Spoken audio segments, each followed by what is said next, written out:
Assalamualaikum warahmatullahi wabarakatuh. Salam sejahtera bagi kita semua. Perkenalkan, saya Nardiono, Eskom Mkom.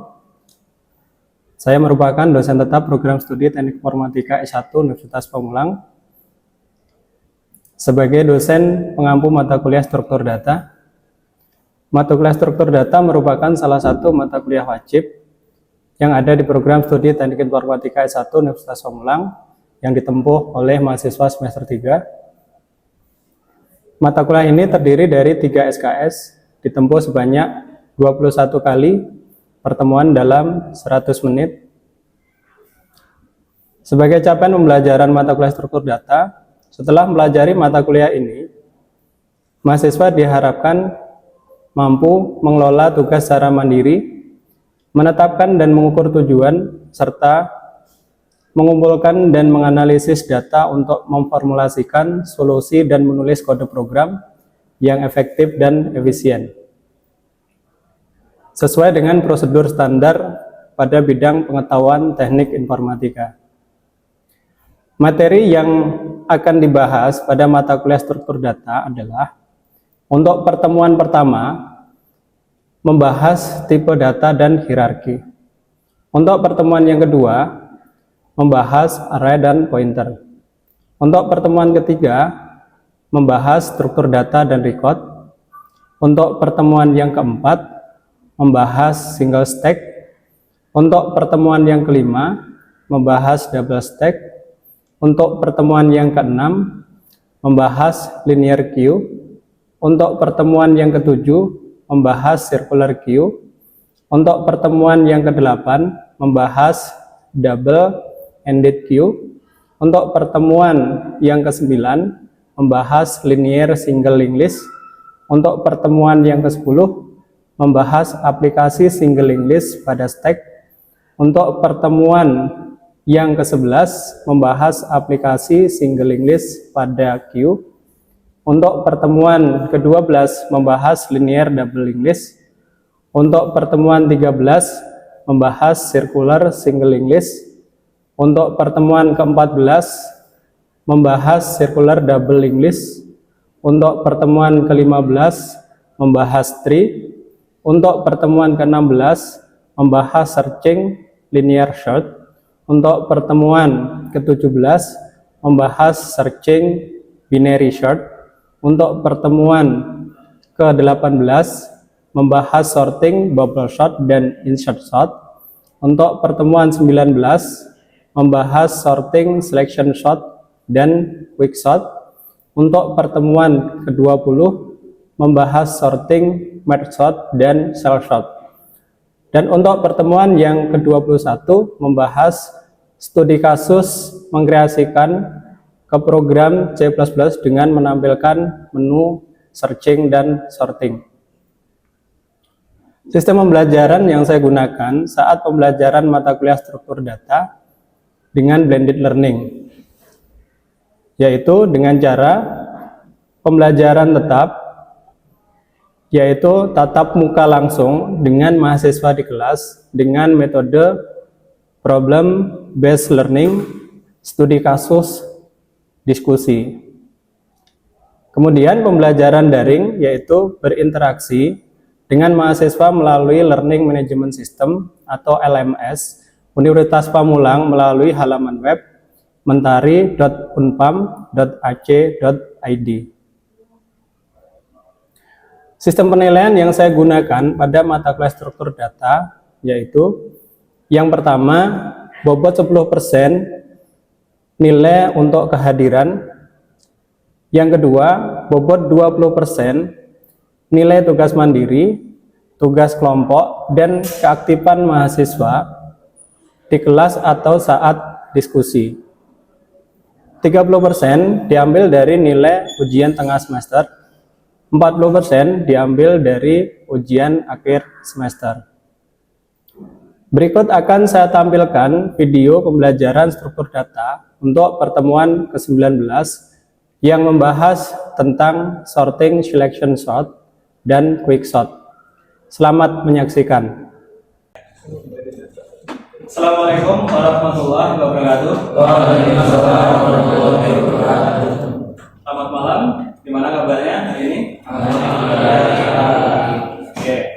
Yang pertama-tama sebelum kita awali perkuliahan pada malam hari ini, kita awali dengan berdoa menurut keyakinan kita masing-masing. Berdoa, mulai.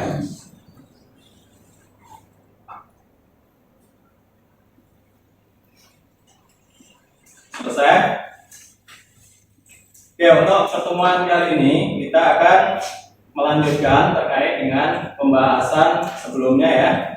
Nah, pembahasan sebelumnya yang kita sudah bahas yaitu terkait dengan searching ya. Nah, jadi saran untuk kita masuk di mata kuliah malam hari ini yaitu berdasarkan mata kuliah sebelumnya terkait dengan searching. Nah, kalau kita sudah memahami terkait dengan proses transversal di dalam searching tersebut, maka kita bisa melakukan pembelajaran pada malam hari ini terkait dengan sorting. Tapi sebelum mengarah ke pembelajaran selanjutnya, silakan isi kehadiran di Menkumham ya. Nah, ini barcode-nya saya tampilkan.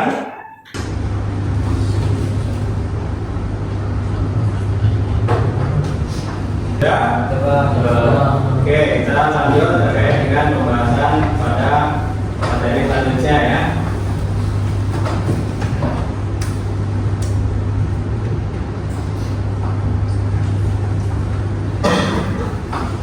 Oke, pada malam hari ini kita akan melanjutkan terkait dengan pembahasan mengenai sorting. Sorting ini proses pengurutan data ya.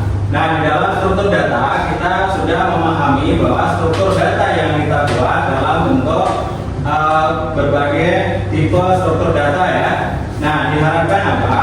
Dari pembelajaran ini ya, mahasiswa diharapkan untuk bisa yang pertama memahami konsep dasar algoritma pengurutan atau sorting dalam konteks struktur data. Kemudian yang kedua, mampu membandingkan efisiensi berbagai metode sorting dari segi kompleksitas waktu dan juga ruang memori. Yang ketiga, melatih logika pemrograman algoritmik dalam menyelesaikan masalah data secara efisien.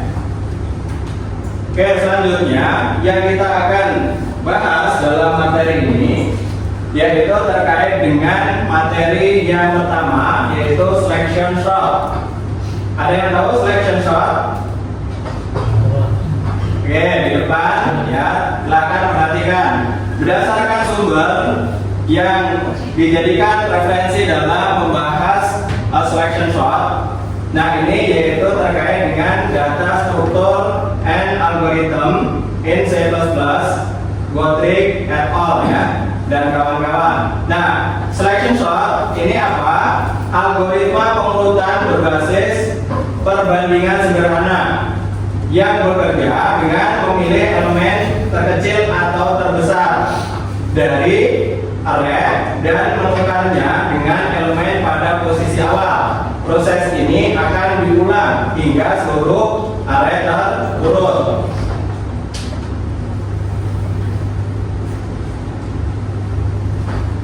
Nah, cara kerja dari selection sort. Yang pertama, mulai dari indeks pertama, cari elemen terkecil dari seluruh array. Kemudian yang kedua, tukar elemen tersebut dengan elemen di indeks saat ini. Yang ketiga, ulangi proses untuk indeks berikutnya hingga akhir array.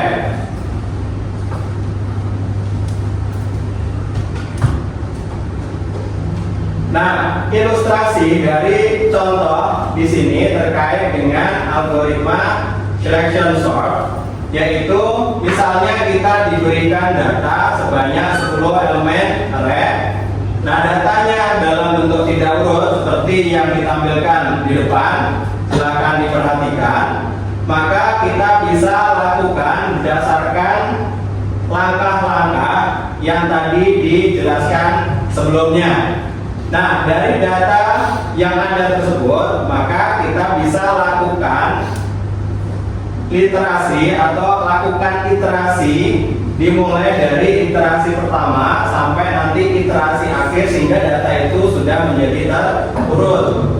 Nah, yang pertama maka dari prinsip yang tadi sudah dijelaskan di awal, maka yang pertama cari nilai terkecil dari indeks 0 sampai indeks 9 tersebut.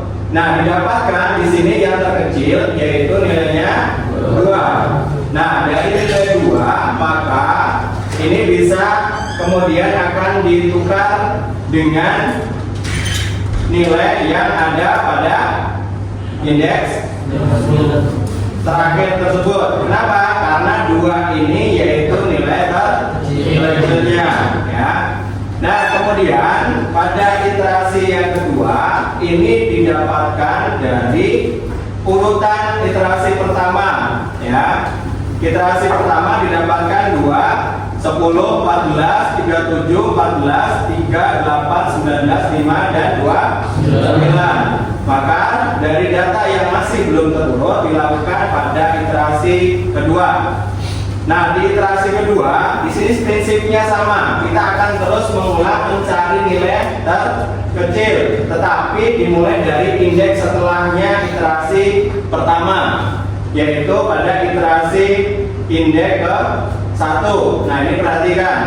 Jadi setelah kita lihat bahwa data di sini ada 10, 14, 37, 14, 38, 19, 5, dan 29, maka data yang terkecil kita temukan yaitu 3, ya. Nah, maka 3 ini kita nanti akan tukar, ya.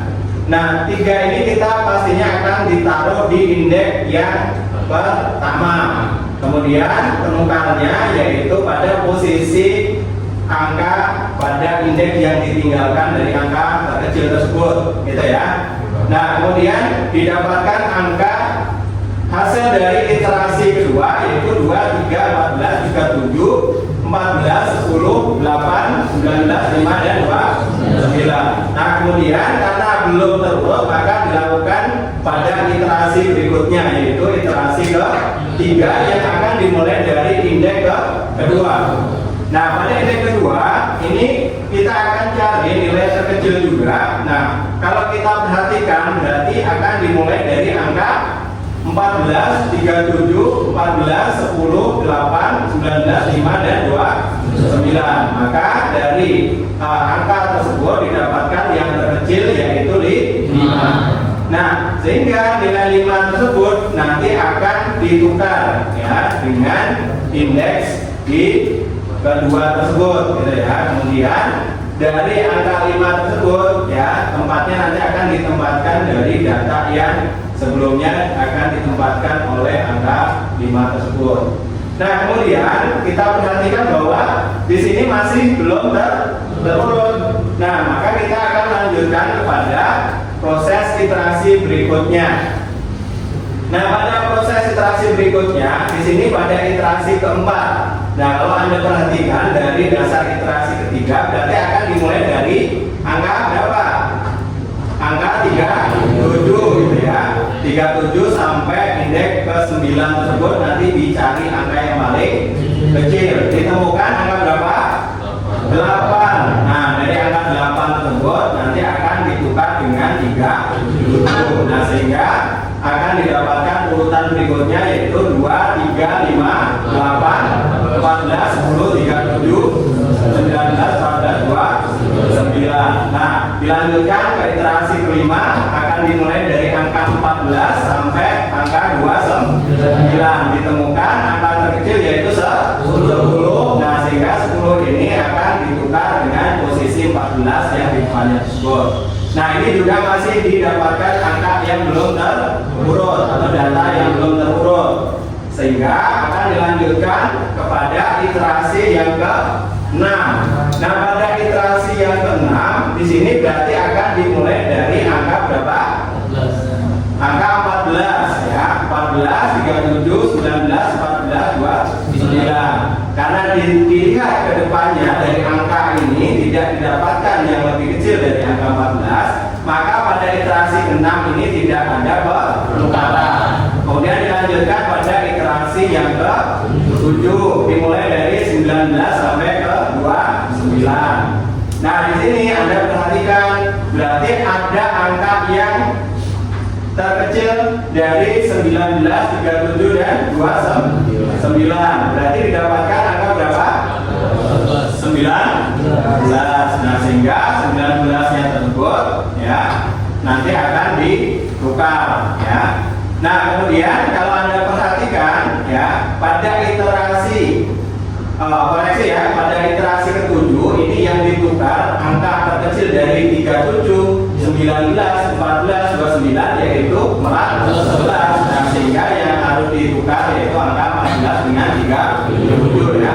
Kemudian dilanjutkan pada iterasi ke-8. Nah, di sini pada iterasi ke-8 dimulai dari 19, 37, 29. Bahwa 19 ini paling kecil maka tidak ada pertukaran. Masuk ke iterasi ke-9. Nah, di iterasi ke-9 di sini dilihat bahwa 29, 37. Nah, ini artinya dari iterasi ke-8, 37 dengan 29 angka terkecilnya yaitu 29 sehingga dilakukan proses penukaran. Nah, dari iterasi ke-9 maka akan diyakinkan pada iterasi ke-10. Nah, iterasi ke-10 dari data yang sebetulnya sudah terurut tapi harus dipastikan ya bahwa kita akan lihat bahwa data ini sudah terurut sehingga pada iterasi ke-10 yaitu sudah didapatkan secara final data terurutnya yaitu 2, 3, 5, 8, 10, 14, 19, 29, 37. Nah, ini hasil akhir dari pengurutan scanning atau dari data terkecil ke data terbesar. Bisa dimengerti ya?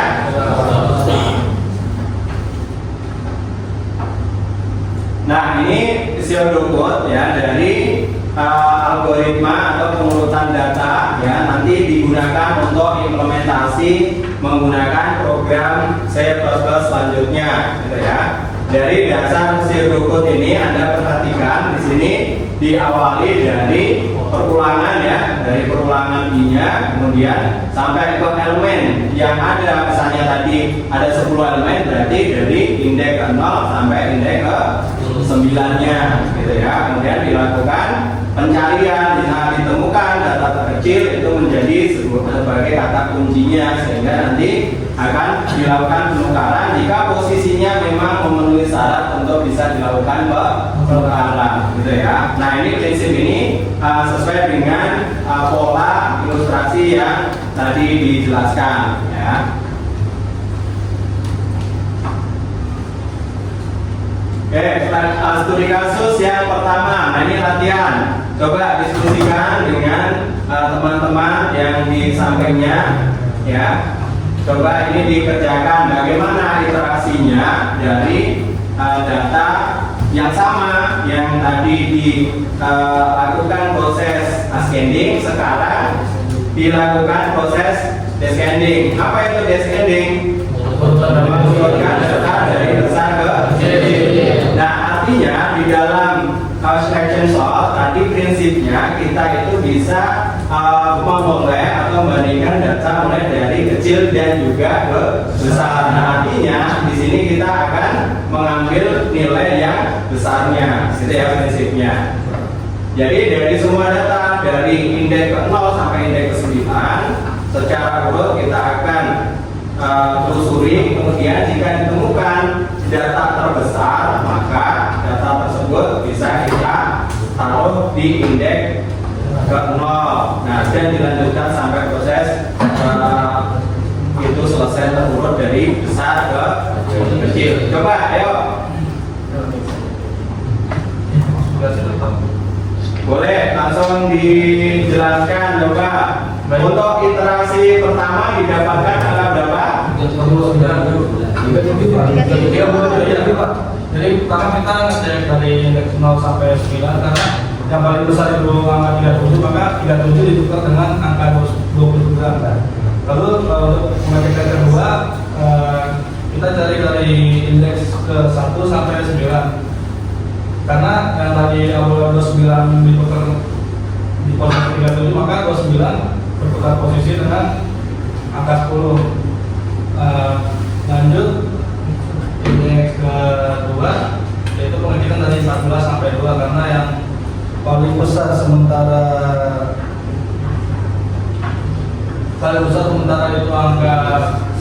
12, 19 ditukar dengan angka 14 dan begitu terusnya sampai kita menemukan nilai angka dari 37 yang paling besar hingga yang paling kecil yang angka 2. Oke, pertanyaan lanjutnya, hasil iterasi pertama angkanya berapa?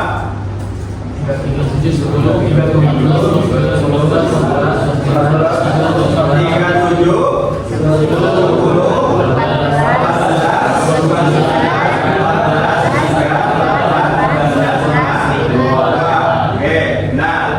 kemudian untuk iterasi kedua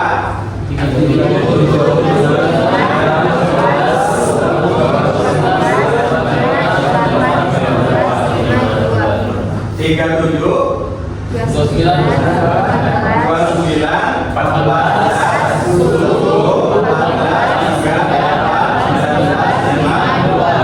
Oke, good, benar ya. Jadi prinsip penukarannya sebetulnya tinggal kita lihat posisi nilai yang kita akan urutkan dari besar ke kecil atau dari kecil ke besar. Itu ya prinsipnya ya. Oke, kemudian studi kasus berikutnya coba didiskusikan dengan teman-temannya. Jadi dari dasar pseudocode ya, dari urutan atau langkah-langkah secara selection sort tadi, buatlah program sederhana untuk mengurutkan sama 10 data ya. 10 data itu bisa melakukan inputan dari keyboard, bisa juga langsung diinputkan di codingannya. Nah, kemudian kalau kita lakukan pengurutan dengan metode selection sort, maka akan didapatkan hasil data terurut secara ascending dari kecil ke besar. Oke, coba didiskusikan sebentar.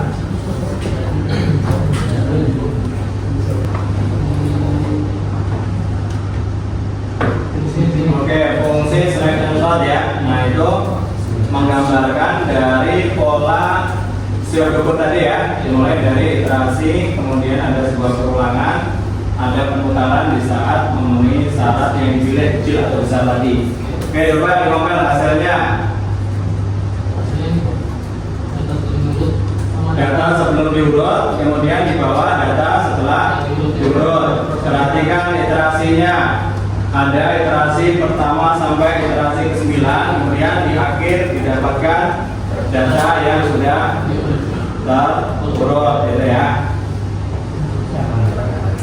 Sesuai dengan apa yang kita lakukan pembahasan sebelumnya atau tidak, coba kita perhatikan. Mulai dari data pertama, berarti yang dicari nilai hasil gitu ya. Setelah itu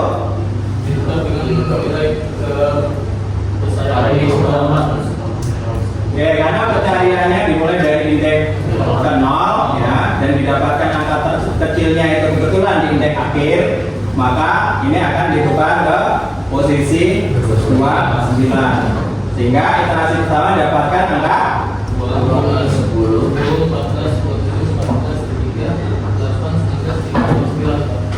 Oke, benar. Yang iterasi pertama. Iterasi kedua, coba perhatikan apakah sudah sesuai. Di indeks ke-1 Pak. Dimulai dari indeks 1 ya. Jadi ada 10, 14, 37, 14, 3, 8, 19, 5, 2, 9. Yang tadi dapatkan ke belakang lalu digantikan oleh 14, dan selanjutnya kelas 3 ada 2, 3, 5, 14, 10, 8, 16, dan 15. Karena yang paling besar adalah 19 dan yang terkecil adalah 14, maka 19 kita tukar ke 14, lalu 14 kita majukan ke belakang sampai iterasi 4, iterasi 5, iterasi 6. Lalu data setelah diurutkan atau ascendingnya adalah 2, 3, 5, 8, 10, 14, 14, 19, 29, dan 37. Oke, jadi kalau kita perhatikan dari hasil program ini didapatkan banyaknya iterasi sama dengan penjelasan langkah-langkah ilustrasinya ya. Nah, setiap perpindahan dari iterasi pertama sampai iterasi ke-6 juga didapatkan data-data yang sebelum terurut sampai terurut sama pada setiap iterasinya. Oke, benar. Oke.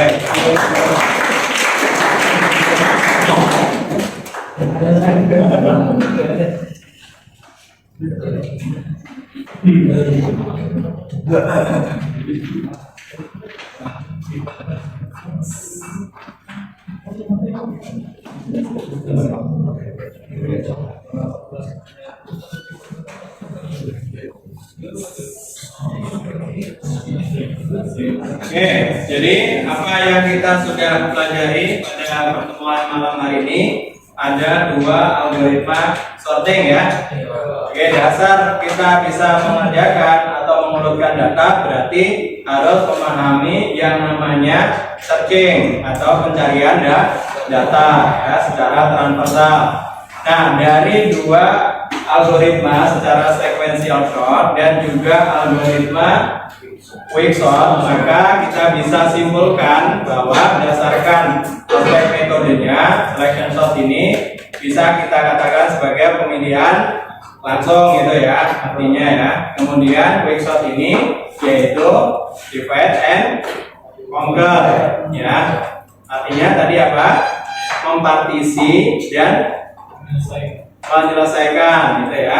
Kompleksitas rata-rata pada selection sort ini didapatkan n pangkat atau n kuadrat atau banyaknya data dipangkatkan kalau 10 ya berarti menghasilkan 100 langkah ya untuk bisa kita mengurutkan. Kemudian untuk quicksort yaitu n log n. Untuk stabilitasnya untuk selection sort ini untuk karakter berbagai data tidak stabil, quicksort juga sama tidak stabil juga. Untuk efisiensinya selection sort ini duduk di data yang besar. Kalau untuk quicksort ini berarti lebih efisien untuk data yang besar.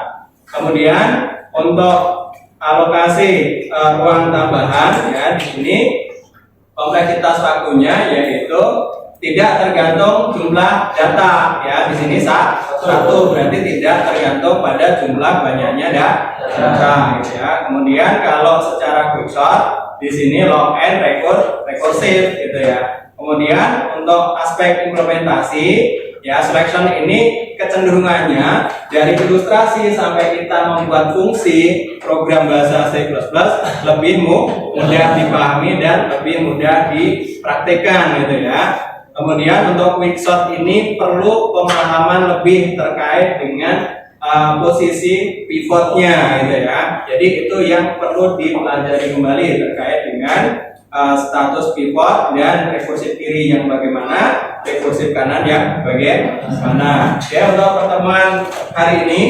ada yang ditanyakan kembali? Cukup? Oke, terima kasih atas pembelajaran hari ini ya. Kita akan ketemu di materi selanjutnya yaitu pada pertemuan pekan selanjutnya. Terima kasih saya ucapkan kepada semuanya yang telah mengikuti pembelajaran ini dengan baik ya. Mudah-mudahan kita ketemu di lain waktu ya. Kemudian masih sehat semua dan dengan ini kita tutup dengan mengucapkan hamdalah. Alhamdulillah. Bila taufiq wal hidayah. Wassalamualaikum warahmatullahi wabarakatuh.